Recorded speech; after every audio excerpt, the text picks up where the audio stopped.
3. True stories that made me install security cameras. I never thought I needed security cameras because nothing had ever really happened to me, at least nothing obvious, nothing loud enough to feel like a threat. And I used to believe that if something serious ever did happen, it would be dramatic and unmistakable, the kind of event that forces you to react immediately. But what changed my mind were not dramatic moments at all.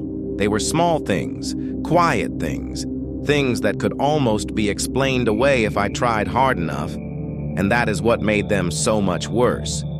Because doubt has a way of settling into your thoughts and refusing to leave.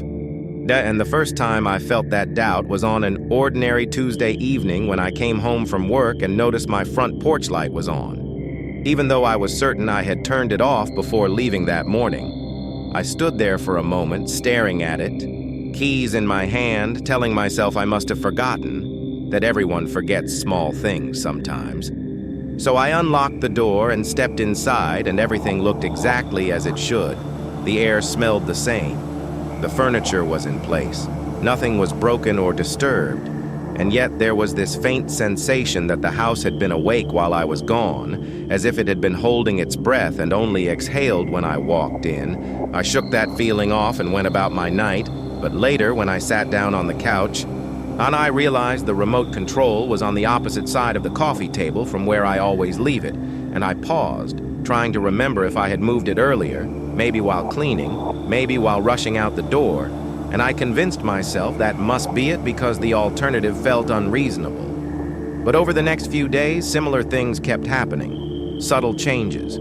A kitchen cabinet left slightly open, a chair angled differently toward the window, the bathroom light faintly warm like it had been used recently, even though I lived alone, and every time I noticed something I told myself I was being paranoid. That memory is unreliable. That routine can blur details. But the unease kept building quietly in the background of my thoughts. And one night I woke up around 3 in the morning with the strange feeling that someone had just left the room. Not a sound exactly, just the impression of movement. And I lay there staring into the darkness, listening to the soft hum of the refrigerator down the hall and the distant ticking of the thermostat. And I almost drifted back to sleep until I heard a faint click from downstairs, the kind of sound a door makes when it settles into its frame, and my heart began to pound in a way that felt disproportionate to the situation. Because I told myself houses make noises all the time. Wood shifts, air pressure changes, things settle. But the timing of it felt deliberate, like a punctuation mark at the end of a sentence I hadn't heard. And I stayed in bed until sunrise, convincing myself that going downstairs in the dark would be ridiculous, that I would only embarrass myself by discovering nothing at all, and in the morning everything looked normal again. But I could not shake the memory of that click.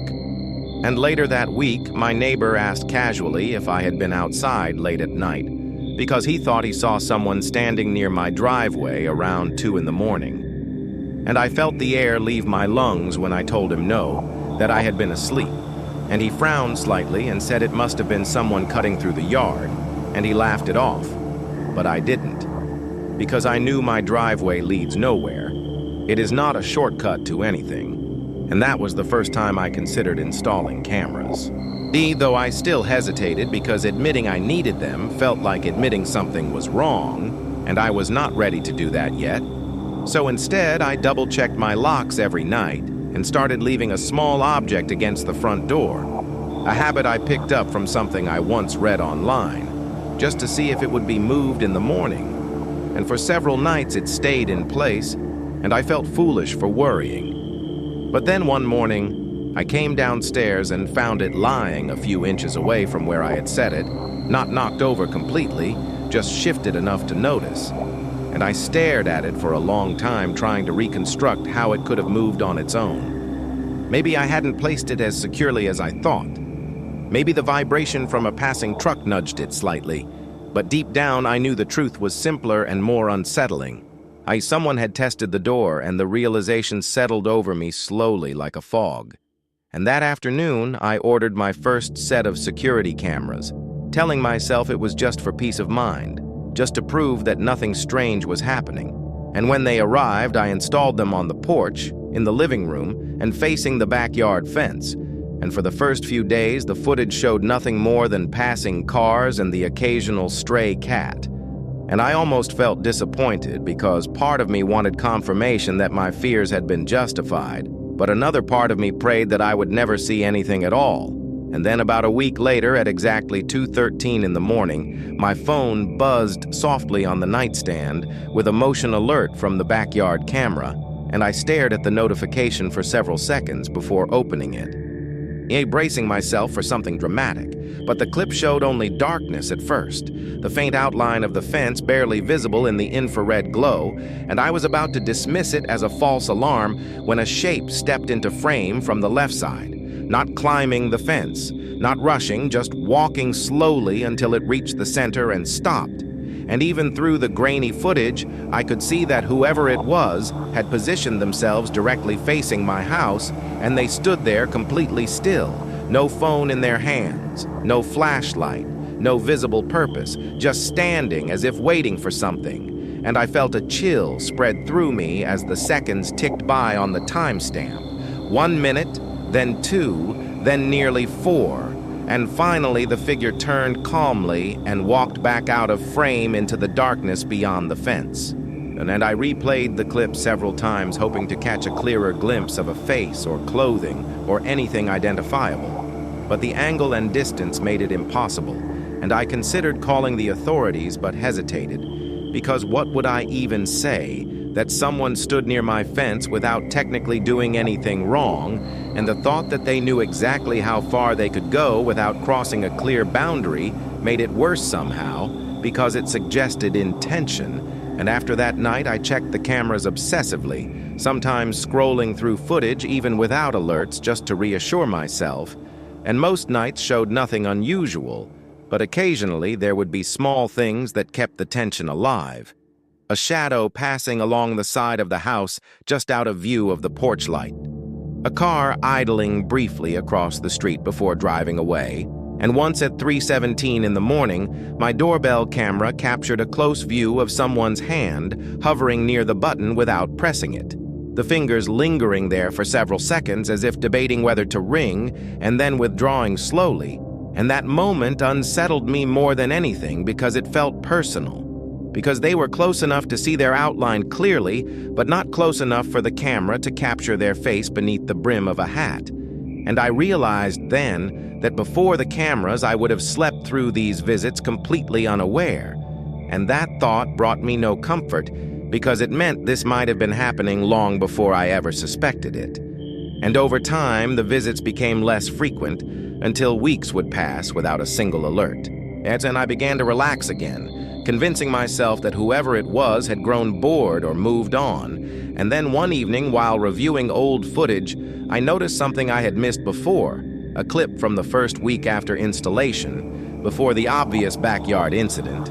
And in it, the porch camera showed someone standing just outside the range of the motion sensor for nearly 10 minutes, barely moving, positioned so precisely that they avoided triggering the alert until they stepped forward intentionally and then back again, almost as if testing the system. And I realized that installing cameras had not started the attention, it had simply revealed it.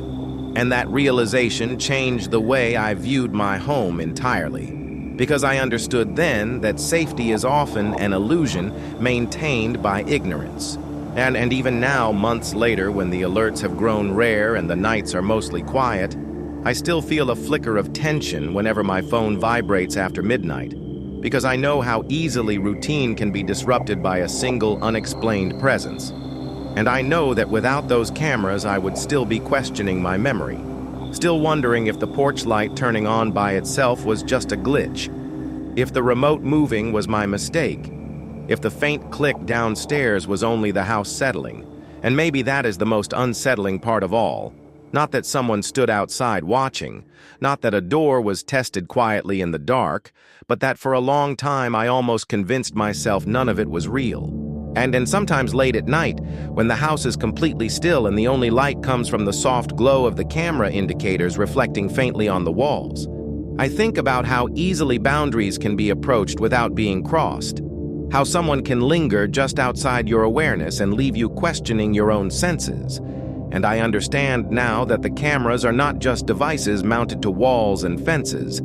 They are a reminder that paying attention matters, that small inconsistencies deserve to be acknowledged, and that peace of mind is worth more than the comfort of pretending everything is fine. Because the truth is, I did not install security cameras because something dramatic happened. I installed them because of the quiet moments that almost didn't happen at all. The subtle shifts, the lingering shadows, the feeling of being observed without proof.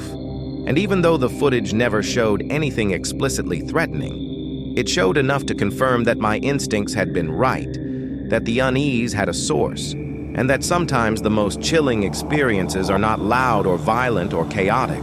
They are calm, patient, and deliberate, unfolding slowly over time until you realize you are no longer imagining things.